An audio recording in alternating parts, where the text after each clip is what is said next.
Sir एक पिंपरी चिंचवड च्या crime ब्रांचने एक गुन्हा जो आहे तो उघडकीस आणलेला आहे, काय 19 जुलै 2025ला सायंकाळी साधारणतः 9:15च्या दरम्यान निगडी प्राधिकरणमध्ये एका बंगल्यावरती दरोडा पडल्याची घटना घडली होती. तर त्याचा समांतर तपास गुन्हे शाखेमार्फत करण्यात येत होता. त्याच्यामध्ये माननीय पोलीस आयुक्त Vinay Kumar Choubey sir, additional CP sir, joint CP sir यांनी जवळपास 10 पथकं पोलीस स्टेशन आणि क्राईम ब्रांचची ही वेगवेगळी या गुन्ह्यामध्ये तपासामध्ये कार्यरत होती. तर त्याच्यानुसार घटनास्थळी आम्हाला काही तांत्रिक विश्लेषण CCTVच्या आधारे काही संशयित वाहन मिळालं होतं आणि त्या संशयित वाहनाचा माग काढत हा गुन्हा प्राथमिकता उघडकीस आला. याच्यामध्ये जवळजवळ आमच्या मालमत्ता विरोधी गुन्ह्यांचं जे पथक आहे त्यांनी 1200 किलोमीटरपर्यंत या वाहनाचा माग काढला. त्याच्यानुसार तो पाठलाग केला आणि त्याच्यानंतर त्याची जी ओरिजिनल नंबर प्लेट आणि ह्या सर्व गाडीचे जे डिटेल्स आहेत ते निष्पन्न केले, गाडीचे मालक निष्पन्न केले आणि त्याच्यानुसार 24 जुलैला पहिला आरोपी याच्यामध्ये अटक झाला. त्याचं नाव आहे सुरेश लादूराम ढाका. याला जयपूरमधून ताब्यात घेण्यात आलं आणि याविरुद्ध साधारणतः 21 गंभीर गुन्हे दाखल आहेत. त्याच्यामध्ये खुनाचा प्रयत्न, जबरी चोरी, हत्यारांची तस्करी या सर्व गुन्ह्यांचा समावेश होतो. त्याला अटक केल्यानंतर जो पुढील तपास झाला त्याच्यामध्ये एकूण त्या दिवशी घटनेमध्ये 6 आरोपी होते.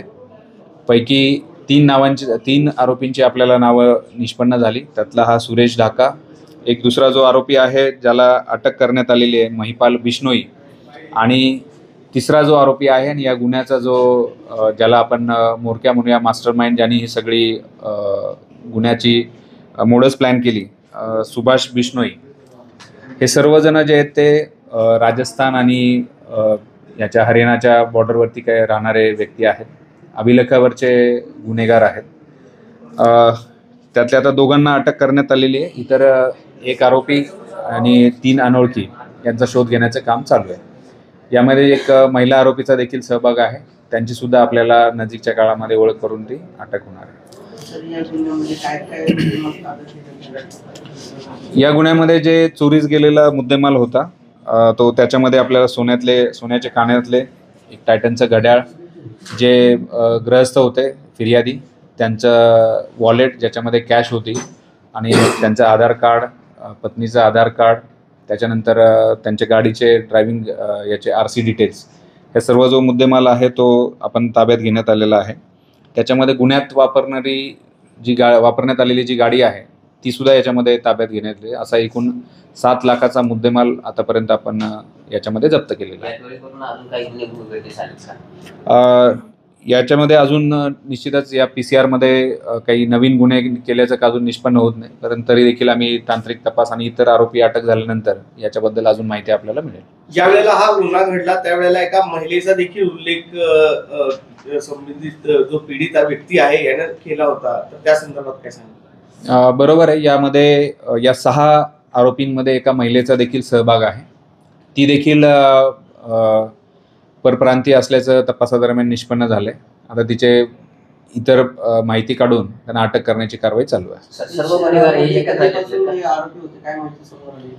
आता प्राथमिक तपासामध्ये जी माहिती समोर आलेली आहे त्याच्यामध्ये साधारणतः 2 महिन्यापासून हे पुण्यामध्ये वास्तव्यास होते, येऊन जाऊन असायचे आणि या संदर्भातली जी गुन्हा करण्याची जी त्यांचं निश्चित झालं तर 2 महिन्यापासून झालं असं प्राथमिक तपासामध्ये त्यांनी सांगितलंय.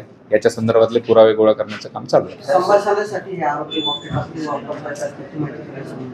बरोबर आहे. याच्यामध्ये जो पहिला आरोपी आहे सुरेश ढाका, याच्या गाडीमधनं आपल्याला 4 वॉकी टॉकी त्यावेळेस त्याला अटक करताना आणि हे सगळं आपण जप्त केलेलं आहे.